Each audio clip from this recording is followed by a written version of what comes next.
کتاب اردو افسانہ عہد حاضر میں جلد اول مرتب رابع الربا، آواز محسن منشو، افسانہ نگار دلشاد نسیم، پیدائش 23 نومبر کراچی، تعلیم ایم اے فلاسفی جامعہ کراچی، تصانیف محبت ایک استعارہ ہے، نظمیں 2002 متاع جان ناول، 2006 اسیرزاد افسانے، 2016 سکھی تیرے نام غزلیں، 2016۔ افسانے کا نام ہے بسو کی ماں۔ بسو کی ماں کو مرے 2 ماہ ہو چکے تھے، مگر بسو کو ایک ایک پل ایسے یاد تھا جیسے کل کی بات ہے۔ اس وقت مہینے کی آخری تاریخیں شروع اور گرمیوں کے دن تھے۔ مار حبس نے سانس بند کر رکھی تھی، اسی میں بیماری ماں کو کھانستے کھانستے ایسی چپ لگی کہ وہ چپ ہی رہ گئی۔ رات کے 8 بجے کی بات تھی۔ غریبی میں آٹا ایسے گیلا ہوا کہ بسو ہاتھ پیر ہی نہ مار سکا۔ مسئلہ یہ تھا کہ ماں کو رات بھر گھر رکھنا تھا۔ ماں کی آخری خواہش تھی جنازہ روشنی میں لے کر جانا۔ چند ایک صفیں بھی بھر گئیں تو مردہ بخشا جاتا ہے۔ گرمی اور حبس زندہ انسانوں کے لیے تو قابل برداشت ہے، لیکن مردے کے لیے نہیں۔ اور یہ بھی عجیب بات ہے کہ زندگی سمجھتی ہے برداشت کرنا، یہ کرنا بس اسی کا خاصہ ہے، لیکن مردے کے مطالبے تو زندگی سے کہیں زیادہ نکلے۔ بسو پر یہ تلخ حقیقت پہلی بار آشکار ہوئی تھی، اور ایسی ہوئی کہ اس کی آنکھ سے آنسو بھی نہ نکل سکا، اور رونے اتنے تھے کہ اسے ماں کی میت پر رونے کی فرصت ہی نہیں مل رہی تھی۔ بسو کی بیوی بھاگا نے اپنا میلا دوپٹہ سر سے اتار کے ماں کے چہرے پر کس کے باندھ دیا، جو حالات کے ہاتھوں پہلے ہی اپنی اصلی ساخت کھو چکی تھی۔ اور کیا بگڑتی، لیکن ایسا کرنا ہی تھا۔ اب سب سے بڑی پریشانی کفن و دفن کی تھی۔ زندہ ماں اتنا پریشان نہیں کرتی تھی جتنا فکر اس بے حرکت ماں پر پڑی ماں کر رہی تھی۔ اس نے بیوی کو تو کچھ کرتا ہوں کہہ کر مطمئن کر دیا تھا۔ بڑی مشکل سے زندہ، مگر گھر کے باہر بچھی مٹی سے اٹی دری پر آ بیٹھا۔ آس پڑوس کے لوگ اظہار افسوس کرتے ہوئے آخر میں یہ ضرور کہتے، شکر ہے ماں کی مشکل آسان ہوئی۔ لیکن یہ تو بسو جانتا تھا کہ ماں کی مشکل آسان ہوتے ہوتے اس کی مشکلیں کتنی بڑھ گئی ہیں۔ اس کا دماغ چکبھیریاں کھا رہا تھا۔ اب وہ کیا کرے گا؟ آنے جانے والوں کا تانتا ختم ہوا تو اس نے بیوی سے کہا، بھاگوان، میں جاتا ہوں، قبرستان دیکھتا ہوں، کچھ کرتا ہوں۔ اس کی بے ربط باتیں پریشانی بیوی کے لیے اجنبی نہیں تھی، وہ سب سمجھتی تھی۔ اندر کھاتے بات کیا ہے؟ بیوی نے مردہ ساس پر ہمدردی کی نظر ڈالی اور پریشانی سے بولی، ماں کو صبح تک رکھنا ہے بسو، تو برف کا انتظام کرنا ہوگا۔ برف؟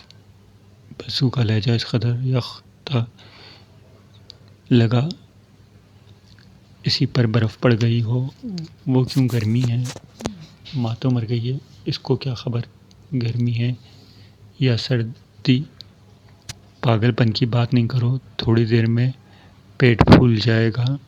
بسو نے حیران ہو کر کہا، ماں نے تو 3 دن سے کھانا نہیں کھایا تھا، پیٹ میں کچھ تو نہیں ہے، پھولے گا کیا؟ بھاگا جھلا گئی، فاقہ بھی ہوا کر دیتا ہے، پھر بیماری نے نہ جانے کیا سے کیا کر رکھا ہوگا۔ صبح تک رکھنا ہے تو برف کا انتظام کرنا ہوگا، اس نے فیصلہ کن انداز میں کہا۔ انتظام؟ بسو نے دہرایا جیسے یہ لفظ اس نے پہلی بار سنا ہو۔ جا کے چودھری سے بات کیوں نہیں کرتے؟ سارا دن ان کی جوتیاں سیدھی کرتے رہتے ہو۔ جوتیاں سیدھی کرنے والے جوتی جیسے ہوتے ہیں پگلی، جوتے کی کون سنتا ہے، ذرا سی آواز نکالیں، مالک کوڑے میں پھینک دیتا ہے۔ بسو باتیں نہ بنا، جا کر بات کر گیا، بھاگا نے اکتا کر کہا۔ بسو نے بیوی کو دیکھا، پھر ماں کو۔ اس کے لہجے میں تلخی آ گئی۔ اس سے اچھا تھا ماں زندہ رہتی، بھلے کھانستی رہتی، دوا ملتی تھی تو کھا لیتی تھی، نہیں ملتی تھی تو کبھی اف نہیں کیا تھا بیچاری نے۔ اب مر گئی ہے تو چیزیں کتنی ضروری ہو گئی ہیں۔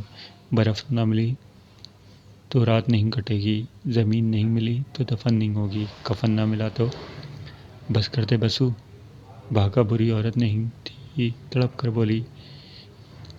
یہ بولنے کا وقت نہیں ہے۔ بسو نے ماں کو دیکھا، سر سے پیر تک پتلی سی چادر اڑے لیٹی تھی۔ اس کا جی چاہا ماں اٹھ جا، کہے ماں تو سونے بھی نہیں دیتی، یہی تو کہتا تھا وہ جب رات بھر کھانستی اور دوائیں کھا کر کھڑتری چارپائی کی چولے ہلتی تو بسو کی قدرے بے آرام ہوتا تھا۔ آج ماں کو دائمی آرام آ گیا، مگر وہ پھر بھی بے آرام ہے۔ رات کی تاریکی میں چلتے چلتے ماں کی وہ ساری باتیں یاد کرتے جنہیں اس نے کبھی کسی قابل بھی نہ سمجھا تھا۔ چودھری کی حویلی آ گئی۔ حویلی کا گیٹ دیکھ کر ہمیشہ کی طرح اس کی نظریں جھک جایا کرتی تھیں، اور کیوں نہ جھکتیں، اس کی نوکری ہی کچھ ایسی تھی۔ وہ چودھری کی جوتیاں سیدھی کرنے اور چلم بڑھنے پر مامور تھا۔ اس کے اس سال بھر کے گندم ہفتے وارانہ 2-4 سناٹے دار تھپڑ کبھی کبھار لاتے، اور روزانہ کی دھتکاریں جو ملتی تھیں وہ سر جھکا کے سنتا رہتا تھا۔ وہ ذرا اور قریب ہوا تو اسے جان کر خوشی ہوئی کہ بند کمرے میں گھنگروؤں کی آوازیں آ رہی ہیں، مطلب چودھری صاحب جاگ رہے تھے۔ جوتیاں سیدھی کرنے والے نے ہمت کی، ہانی گیٹ کھلا، وہ اندر آ گیا۔ سب جانتے تھے بسو کی ماں مر گئی ہے۔ بسو کے ہم مرتبہ کی بسو کے دکھ میں شریک تھے، مگر اسے بانٹ نہیں سکتے تھے، کیونکہ سب جانتے تھے بانٹنے کے لیے جیب میں کچھ ہونا چاہیے۔ اس لیے سب نے بھلا سوچا کہ ماں کی مشکل آسان ہو گئی ہے۔ گویا موت نے ماں کو نہیں، بسو کو شانت کر دیا ہے۔ کسی ہمدرد پہرے دار نے چودھری کے کان میں کچھ کہا۔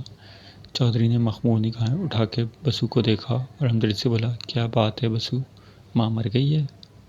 پہلی بار بسو کی آنکھ میں آنسو آ گئے۔ وہ پہلے ہی سر جھکا کے کھڑا تھا اور بھی جھک گیا، نظریں زمین پر پڑ گئی تھیں۔ چودھری کو دیکھے بغیر ہاتھ جوڑے دیے، جیسے ماں کو وہ زندہ کر دے گا۔ تو شکر کیوں نہیں کرتا، اچھا ہوا مر گئی۔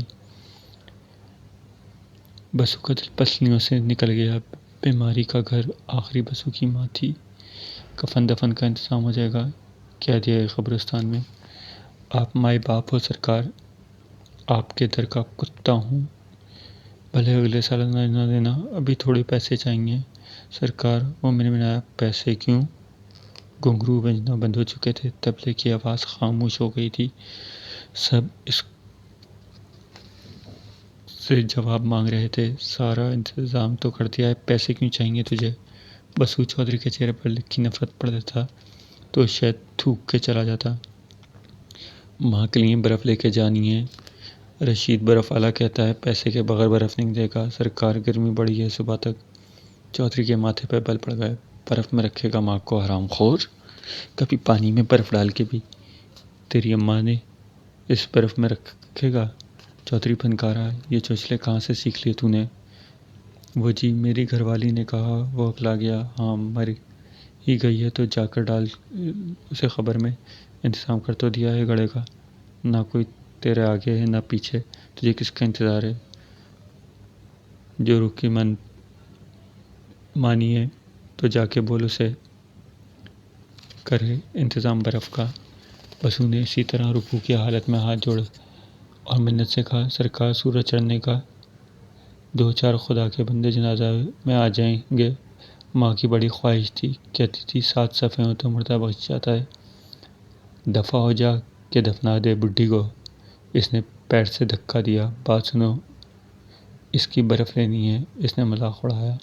اس کے لہجے میں غرور کو گھنگرو پہننے والی معمول طوائف نے بھی محسوس کیا۔ لاچار وہ کمرے سے نکل آیا۔ برف کا انتظام نہ ہو سکا۔ اس نے دل گرفتگی سے ماں کے پیروں کے پاس بیٹھ کر بیوی سے کہا، اگر میں نے اتنی چاہت سے ماں کے لیے دوا کا انتظام کیا ہوتا تو آج یہ نہ مرتی۔ موت کا دن تو اوپر والے نے لکھا ہے۔ بھاگا لاکھ نرم خو تھی لیکن مرنے والی اس کی ماں نہیں تھی، اس لیے میت کے سامنے کسی بھی طرح کی بات کہتے اس کے دل کو ہاتھ نہیں پڑ رہا تھا۔ بسو کی تو جیسے آنکھیں کوری ہو گئیں، چھوٹے چھوٹے کئی کنکر اس کے پپوٹوں کے درمیان بچھ گئے تھے جیسے سمندر کی ریت سارا پانی پی گئی ہو۔ بسو نے ماں کو دیکھا، اسے لگا ماں کا پیٹ اب پھولنا شروع ہو چکا تھا۔ وہ گھبرا کے اٹھ کھڑا ہوا، میں قبرستان جا رہا ہوں۔ بسو کو بھیج کر بھاگا، 4 گھر چھوڑ کر نہلانے والی کمو مائی کو بلا لائی۔ کفن بھی چودھری نے بھجوا دیا تھا۔ کمو مائی نے ماں کو نہلایا ہی نہیں، اس کا نام ہی بدل دیا۔ کفن ہاتھ میں پکڑ کہنے لگی، میت کا کفن تو چھوٹا ہے۔ ہائے ہائے، بھاگا نے سر پیٹ لیا۔ کفن خیرات کا تو تھا ہی، ترس کا مارا بھی نکلا، غریبی کا مذاق اڑاتا ہوا۔ بھاگا کا دل غم سے آدھا ہو گیا۔ غریب نے ساری عمر لگا کر بیٹے کو بڑا کیا، گھر پالنے جوگا کیا، مگر بدنصیب پورا کفن بھی نصیب نہ ہو سکا۔ ادھر گورکن مٹی کھود چکا تھا، سر کو باہر نکال کے بولا، لے دیکھ لے، خبر ٹھیک ہے؟ بسو نے حیرت سے گورکن کو دیکھا۔ خبر تو خبر ہے، یہ کیسے ٹھیک یا نہ ٹھیک ہو سکتی ہے؟ گورکن ہنس کر بولا، دیکھنا یہ ہے اس میں تیری ماں پوری آ جائے گی یا نہیں۔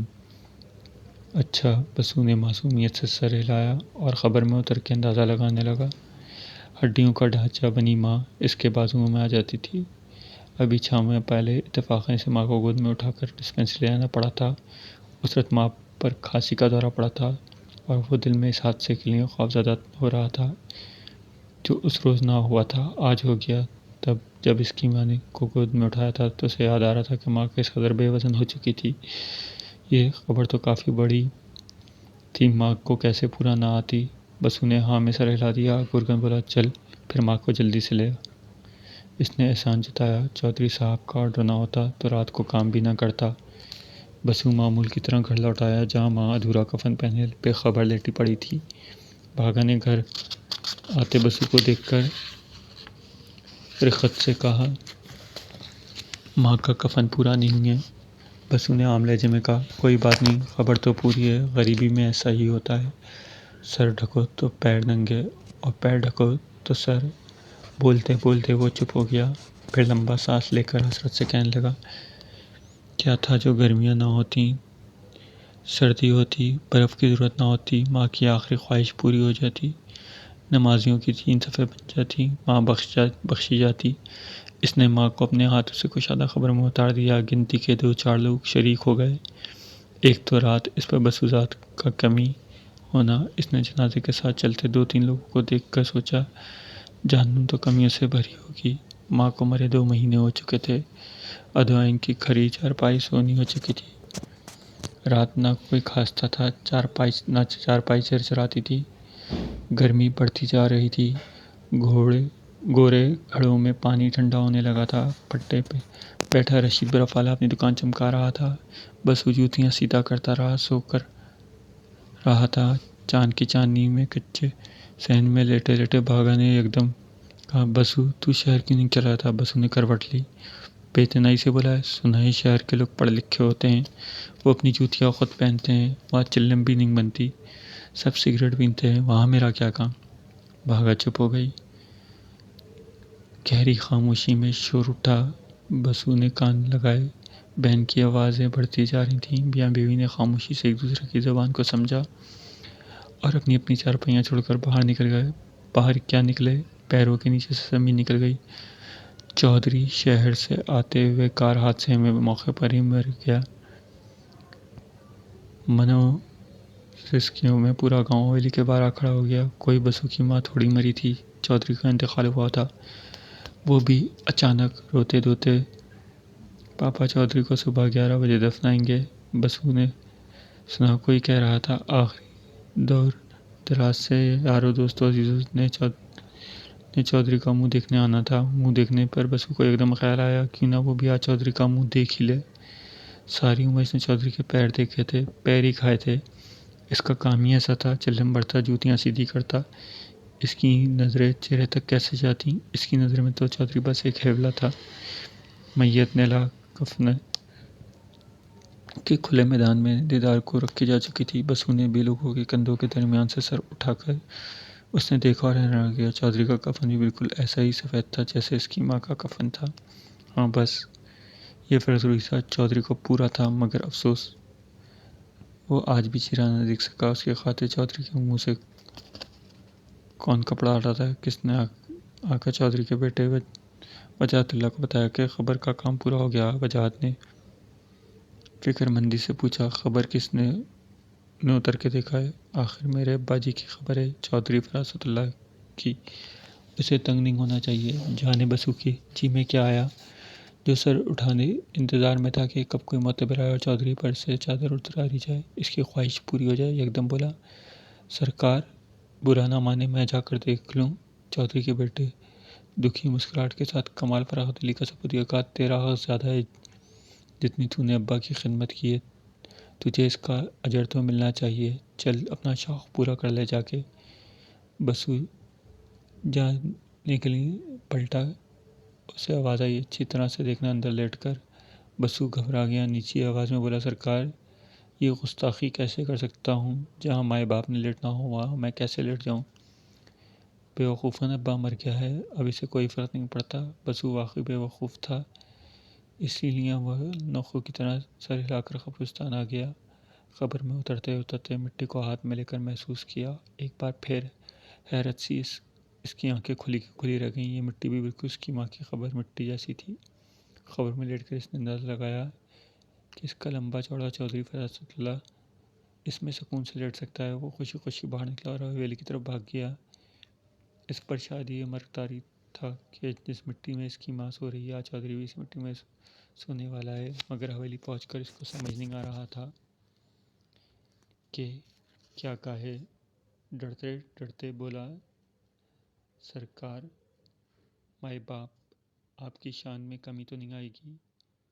میں نے اندر جا کے دیکھا ہے، بالکل بسو کی ماں کی خبر جیسی خبر ہے۔